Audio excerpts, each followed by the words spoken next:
TV acompanhando a corrida ao Palácio Piratini. Neste segundo segmento, os candidatos vão fazer perguntas entre si. Também já foram sorteados os candidatos e quem vai perguntar para quem. Neste segmento, nós temos a seguinte regra. A pergunta de 30 segundos, resposta de 1 minuto, réplica de 30 segundos e tréplica de 1 minuto. Nós vamos pedir nós dos candidatos que obedeçam rigorosamente o tempo para que a gente possa fazer todas as perguntas.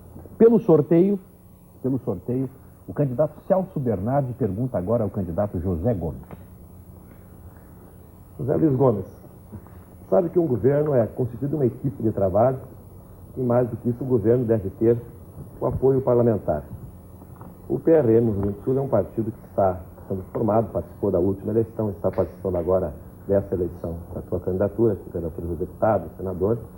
Eu gostaria de perguntar como é que se vê realmente a possibilidade de ser governador e qual é o apoio parlamentar e a equipe que tu dispões para fazer o governo, para, afinal de contas, os quadros do PRN para governar o Rio Grande. Inicialmente, nós queremos dizer para a sociedade gaúcha que o PRN está concorrendo em todos os níveis, a deputado federal, deputado estadual. Não ter uma bancada é uma questão de momento e oportunidade. Obviamente, as eleições serão em 3 de outubro e nós faremos uma bancada.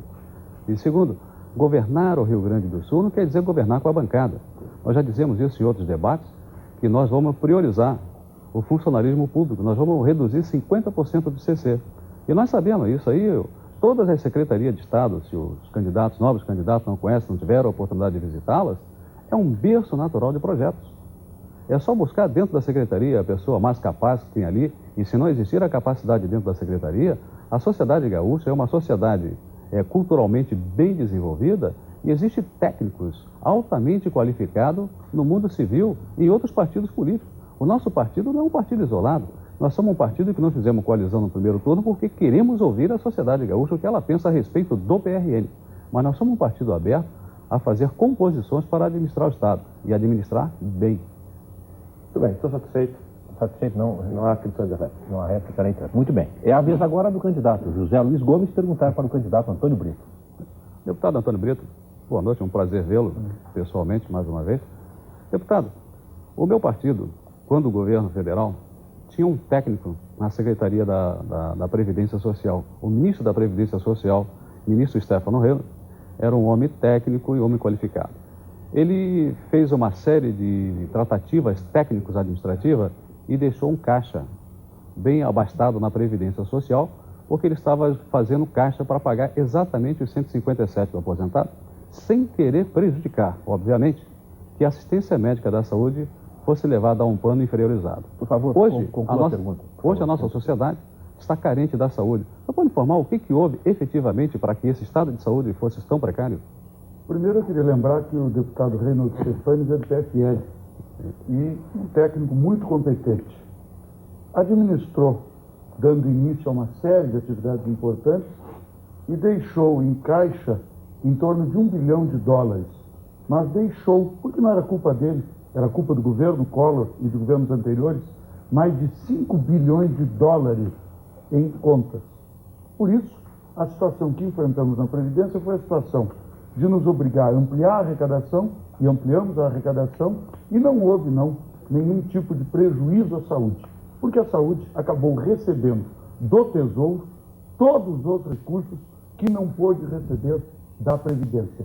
Tratou-se de um entendimento pelo qual a Previdência não recebia do Tesouro o que lhe era devido, e, em contrapartida, o Tesouro encaminhou à saúde os recursos.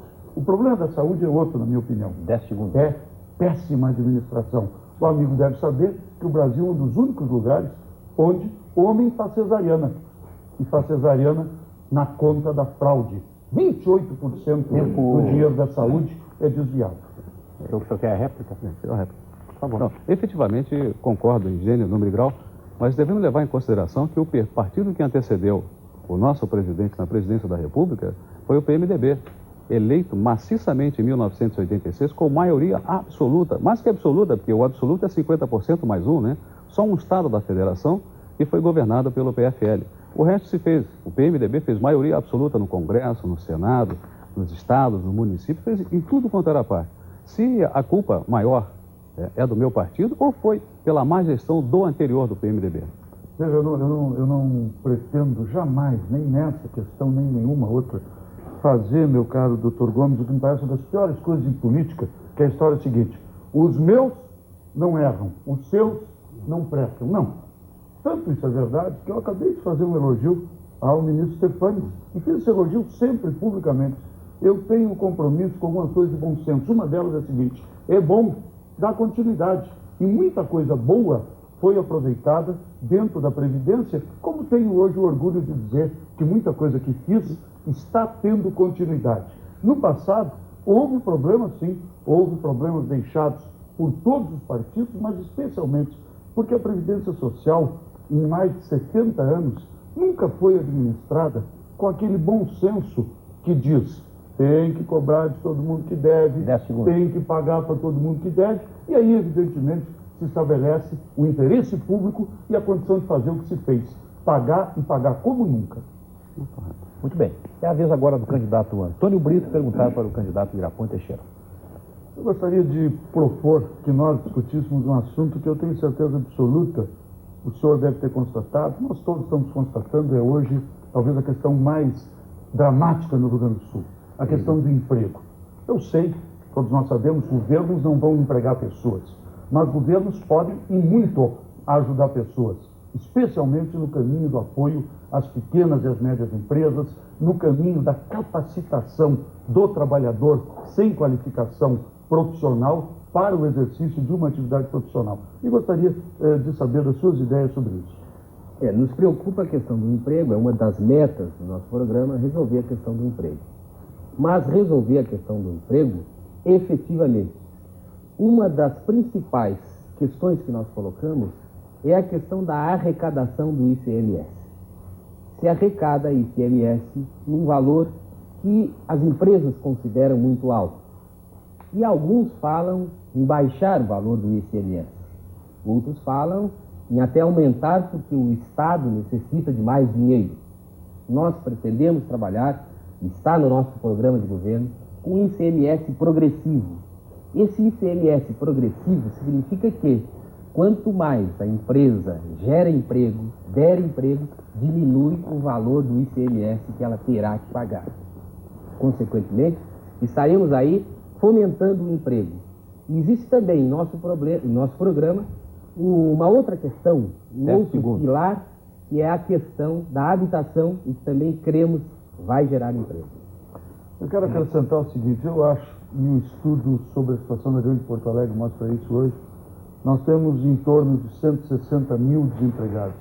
E o que dói, além desse número, é o fato de que pelo menos 60% deles são jovens, e mais, jovens que não puderam ter mínima qualificação. Então eu creio, candidato Irapon, que seja essencial o compromisso também com outro aspecto. O compromisso de, especialmente nos grandes centros urbanos, especialmente na Grande Porto Alegre, o governo, em parceria com as empresas, assumir a qualificação, dar às pessoas condições para que elas tenham um mínimo de habilitação a uma profissão. Um minuto. Eu sei que as empresas devem participar junto com o governo e é por isso que, em nossa proposta, já estamos colocando a questão do ICMS. Colocando essa questão do ICMS, ou seja, as empresas sabendo que poderão ter diminuído o imposto a pagar se gerarem emprego, consequentemente, irá aumentar o número de necessidade de empregados, porque as empresas irão, então, querer empregar para pagar menos ICMS. Essa é a nossa proposta, isso está no nosso plano de governo. Bom, é a sua vez agora de fazer a pergunta para o candidato Olívio Dutra. Olívio, eu tenho aqui a Folha Gaúcha, o boletim da sua campanha.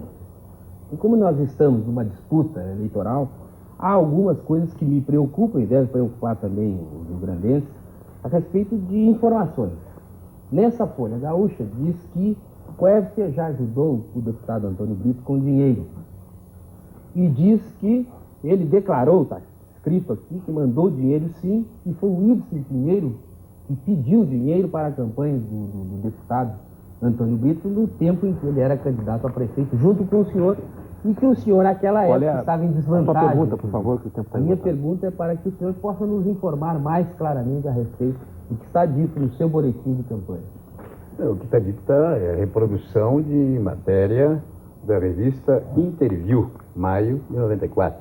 Então não é uma suposição, está dito aqui pelo ex-governador de São Paulo e atual candidato do PMDB à presidência da República. Mas eu penso que essa pergunta, eu tenho certeza que o Brito vai tratar de esclarecer. No meu entendimento, o PMDB está encalacrado numa situação nacional. O PMDB tem um candidato que ele, na maioria das partes do Estado, tem vergonha de dizer que é o seu candidato. Mas, majoritariamente, o PMDB o indicou como seu candidato. Então, nós sabemos do que foi a campanha, as campanhas anteriores com a máquina cursista, inclusive aqui na Prefeitura, nas disputas da Prefeitura em 88, depois na última também, que repetimos o nosso governo. Mas não foi só o PMDB, foi um conjunto de forças, não é, que se articularam entre si para tentar, não é, nos retirar do governo sério, e nós, não é, reconquistamos a Prefeitura, graças também a uma relação de transparência com o povo da nossa cidade. Agora o senhor tem 30 segundos aí para... Pediu meus 30 segundos, estou satisfeito. Se o doutor Elívio quiser continuar, pode continuar. Eu acho que nós temos que fazer uma campanha que a gente possa dizer, olha, nós temos um programa de governo a nível nacional e a nível regional.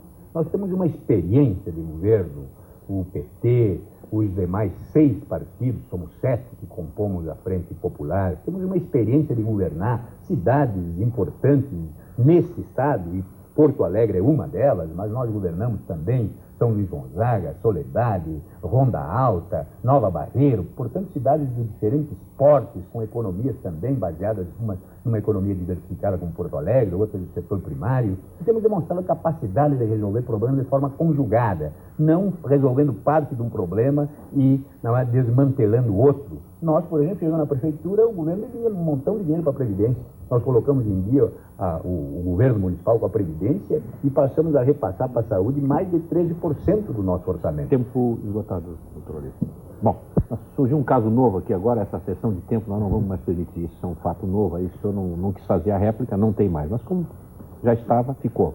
Mas o deputado Antônio Brito foi mencionado diretamente nessa acusação que o candidato... Não é acusação, está na folha de campanha, Folha Gaúcha... O senhor tem 1 minuto para, já que o senhor foi citado, que recebeu o dinheiro do Quest. Pois olha, eu quero sugerir aos nossos queridos amigos da Frente Popular fontes melhores do que uma revista desacreditada por ter um título campeão de processos, porque mente habitualmente. O doutor Quercia tem mágoa em relação a nós e eu até dou razões para ele, porque desde o primeiro momento, Pedro Simão, eu, o PMDB do Rio Grande do Sul, dissemos: nunca apoiamos, não desejávamos, não queremos, não apoiamos e não apoiaremos. E temos tanto orgulho dessa posição que acabamos, por exemplo, de ver o candidato a presidente da República, apoiado por Olívio Dutra, nos procurando, chegando em Porto Alegre e dizendo: olha, queremos ter o apoio dos setores éticos. É lá o líder do PT indo procurar Pedro Simão. Então a grande verdade é que todos os partidos enfrentam as suas dificuldades, o PT poderá enfrentar as suas, são conhecidas nos últimos dias, nós enfrentamos, e o que nos distingue não é ter dificuldades ou não, é como temos a coragem de enfrentar as dificuldades. Obrigado, Antônio Brito. É a vez agora de Olívio Dutra perguntar para Sereno Scherer. Doutor Sereno, o calendário rotativo vai ganhando todos os programas, mas ele tem um antepassado dele que é o QPR. E eu queria que o companheiro Sereno nos falasse por que repetiu o governo do PDT, uma corrente autoritária na área da saúde, na área da educação, e não resolveu democraticamente essa questão. Mas também queria ligar aí a questão de como é que foi a transição do governo do PMDB para o PDT. Me parece que é um problema seríssimo de questão de dívidas que ficou, e o governador Colares teve que conclua a pergunta, fazer uma moratória, tanto, e o ex-governador Simão disse que tinha saneado as finanças do Estado. Não, candidato Olívio Dutra, realmente o governador Alceu Colares recebeu o governo do Estado em 15 de março de 91, com o Estado devendo mais de 6 bilhões de dólares. Inclusive, a 15 de março não havia sido paga a folha do mês de fevereiro e nem um tostão do 13º referente ao ano anterior a 1990.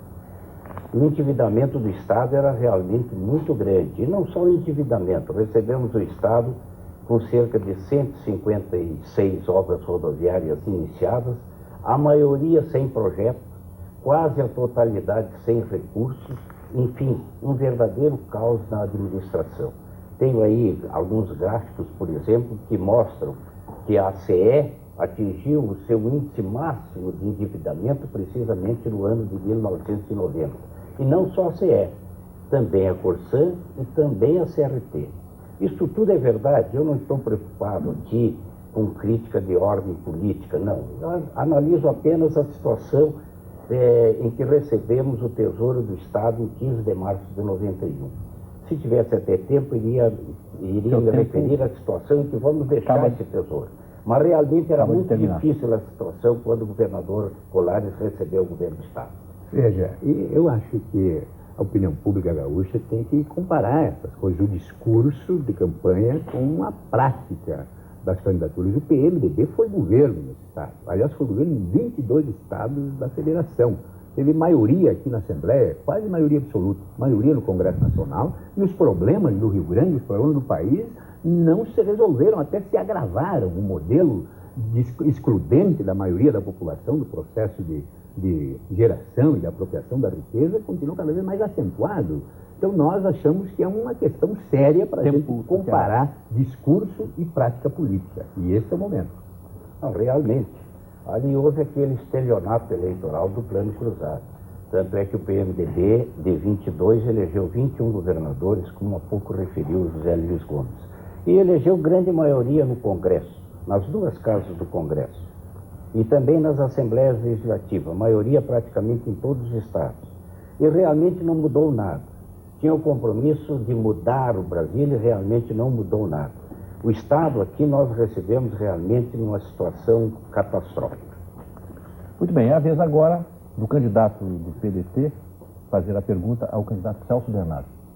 Deputado Bernardo, considerando que os compromissos do Estado crescem dia a dia, as comunidades reivindicam asfalto, reivindicam escolas, reivindicam postos de saúde, o funcionalismo estadual, com justiça, reivindica melhoria salarial, considerando, de um lado, esse crescimento dos encargos e dos compromissos do Estado, e considerando o fato de que, de outro lado, a receita do Estado é estável para decrescente.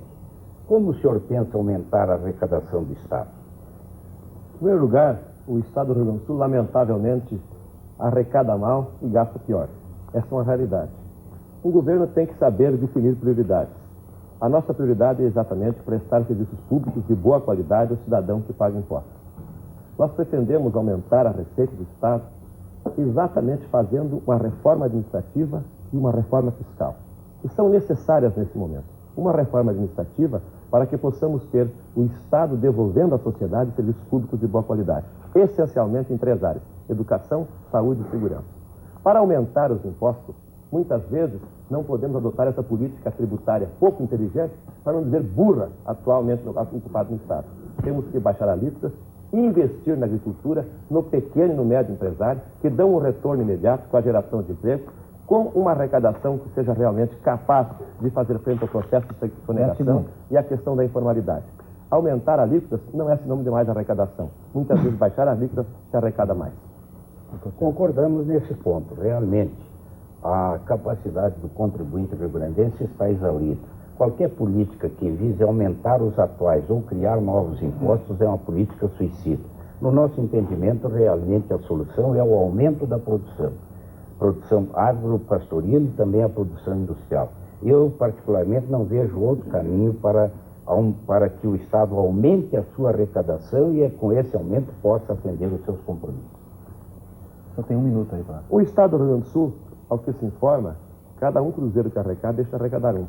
Essa é uma informação grave, na medida que nós precisamos com a máquina arrecadadora que nós dispomos, melhorar a arrecadação.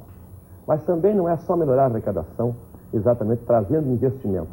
É manter o setor primário, o setor produtivo, produzindo mais. Essa é uma questão que envolve também uma política, infelizmente, desastrada para o Rio Grande do Sul, que vem penalizando, é um verdadeiro deboche, é um desprezo começado por parte do governo federal na área da produção primária. Nós precisamos, aqui no Rio Grande do Sul, investimentos para o primário, trazer investimentos, dar condições, fazer, por exemplo, acabar com essa ditadura do CONFAS, porque talvez seja o único estado que está fazendo isso. O estado do Paraná, por decreto, está dando 3 anos para as empresas, por decreto, para as empresas que lá se instalam, sem pagar o ICMS, apenas ao final vai atualizar, sem juros. Quer dizer, nós temos que ter políticas capazes de dar condições ao Estado para atrair mais empresas e para manter as empresas que estão aqui hoje. Porque, lamentavelmente, essa política tributária, nos últimos anos, tem exportado mão de obra e tem exportado empresas do Rio Grande do Sul para outros estados brasileiros. Muito obrigado, deputado Celso Bernardo. Nós vamos fazer um intervalo e no próximo segmento os jornalistas voltarão a fazer perguntas aos candidatos.